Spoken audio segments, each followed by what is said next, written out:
Hi, I'm Doug Black. I'm editor-in-chief of Inside HPC. And today we're talking with a member of the Dell HPC, the Dell Technologies HPC Community. His name is Roy Chartier. He is founder of Cancer Computer, which is a registered Canadian charity that provides researchers with HPC compute capabilities to fund cancer and other medical research. Hi, Roy. It's a pleasure to be with you today. Nice to meet you, Doug. Okay, great. So please give us a quick profile of Cancer Computer and the work that you're doing. Sure. So Cancer Computer just passed a 5-year anniversary. We are in 3 U.S. universities, 2 Canadian universities, and we have 2 deploys in commercial data centers. So we've got about 500 servers processing science at all times.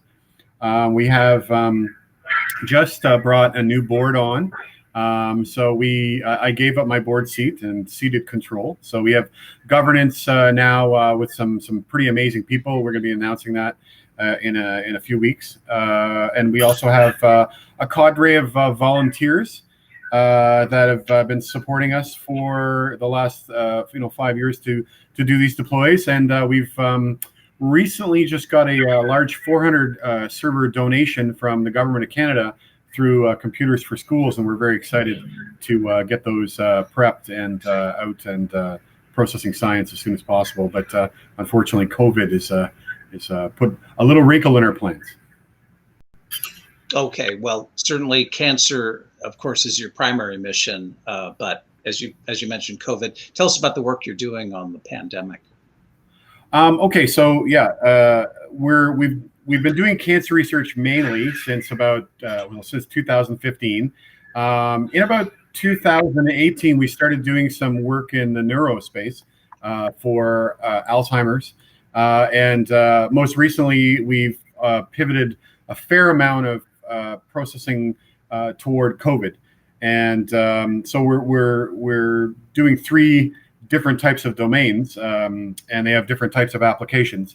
And this has led us actually to bring on this new board and pivot Cancer Computer to a new name we're going to be calling Computing for the Cure. So that'll be the new name of the organization, and cancer will be one area which we'll focus on. We'll also be focusing on COVID, microbial diseases that can be cured through computational bioinformatics. Also, in the neuro field and in any other field that involves protein malformations, any kind of disease pathogenesis. So there's a lot of opportunity moving forward. So we're very excited about tackling these new challenges. Okay, and now, as I understand it, some of your hardware is actually you're extending the life of used hardware. Is that primarily the resources that you have? Yeah, so typically, I mean, a couple of years ago, we received a donation from Ericsson, and a large portion of it was Dell. So we would take the gear, we would basically spec it out to be more useful for HPC than for enterprise. So that would take, a little bit of effort and money to do. And then we would redeploy it into clusters or like high memory clusters. For example, we had some Dell 920s that are great servers. They take a lot of memory, so we threw a few terabytes in each, upgraded the processors from, I think, 40 cores total to 60. I made a cluster and then plugged that into an all-flash array we created out of a couple of 720s, and then put that together as a cluster, and that'll be going to the University of Indiana. It's been a little delayed, but COVID again has delayed that. Another example would be this Government of Canada donation. A large portion of it is Environment Canada's old weather supercomputer, which is basically several hundred Dell M620 blades. So again, we convert them from their current to more HPC-oriented architecture and then redeploy them. So we're trying to put those into a university, but again, COVID is blocking that because of access and rules and regulations. So sure, but along with extending the life, throwing these hardware resources at very worthy causes, it's also environmentally good. There's less used hardware in landfills. Yeah, so like the goal is, if you look at a typical core of the Ivy Bridge era, which is kind of where we're playing, or some Haswell, the majority of our gear is Intel, Intel based. We can get roughly, for the scientific workloads, we benchmark using spec, spec Excel and LinPack and some actual applications, and we can get about 85 to 90% of the actual performance of a brand new system. So there is value there for the scientists. So we try to, we can hopefully get another 5 years, we're hoping, of cores. We try to look at it as a core, up to a certain point, of course. And keeping things out of a landfill is something we try to do. A lot of our deploys are here in Ontario or in Quebec. So the majority of power here is green. So again, the power that's generating and supporting these servers is green. So keeping things out of landfills and giving a second life is exactly one of our mandates. Great stuff. Do you keep tabs on total compute power resources, that you all have sort of built up? In terms of what we have deployed, we have about 500 servers, and I think we're at about 8,000 cores. We're set to deploy about another 6,000 cores. Like I said, once we get the hardware, for example, they might have Sandy Bridge, and they can be updated to Ivy Bridge. So we, might replace a 6-core or an 8-core with a 12-core. Or in certain circumstances where, it's more analytics workloads, we can replace it with lower power cores. So we have different power envelopes we try to work in.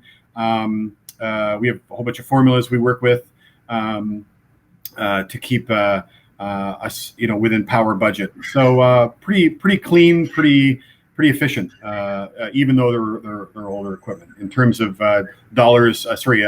watts per flop. As I understand it, these are, generally speaking, embarrassingly parallel kinds of routines that researchers run. That's what they're using your equipment for. Sometimes, so about half of the workloads are tightly coupled, so they require 10 gig up to InfiniBand connections, and those are we have a model where when we go into university, we gift them a percentage of the processing time that they are allowed to use, and then we take a certain amount of processing time that we use, and for that, generally, we plug into grids like Exceed, the Open Science grid. Any scavenged leftover will go into folding at home if there are GPUs. We're right now, I think we're supporting Rosetta with Professor Baker at University of Washington's research on protein folding. I think we've got about 3,000 cores supporting that. It's a combination of both. So you partnered with Dell Technologies. Why Dell? What do they bring to the table? Well, it's an interesting story. I met Jay Boisseau and then Khalil at the ASF forum, a really great conference format, and we had some discussions, and I let them know what we were doing with Cancer Computer, and they were like, "Oh wow, we're looking for some folks in Canada to do this. Would you be able to lever some of your resources to assist Dell?" So, after a lot of conversations, we signed a deal with Dell to be their partner for HPC deploys in Canada on the commercial side. Cancer Computer is a totally separate entity. So we've formed this new corp, and we're already up and running, supporting Dell initiatives in the HPC space here in Canada. Yeah, certainly Jay Boisseau is one of the great folks in the community. So we know you've been active in industry conferences and consortia. Tell us about the Dell Technologies HPC Community gatherings and the value you see in them. Well, I think it's really great. There's a real feeling of family compared to some of the other vendors. For example, like Jay and I, we at a conference we spent 3 hours talking about life, the universe, and everything with some other colleagues. Jay's very accessible. The conference itself was a great opportunity for me to meet all sorts of folks at Dell from different parts of the organization. They're all very friendly. They're very excited, supportive. If I had any questions, I could reach out to different people to help me on my journey into Dell. It was it took a little while to reach the right people, so that was very important for us. The Dell Technologies events at SC19 were great, and then when they had NVIDIA there and Intel talking about their future hardware and APIs, it was very exciting for us to see. So it was nice to be part of that. So yeah. Okay, great. Well, Roy, great stuff. It was a pleasure to speak with you today. Thanks so much. Thank you, Doug. Have a great day.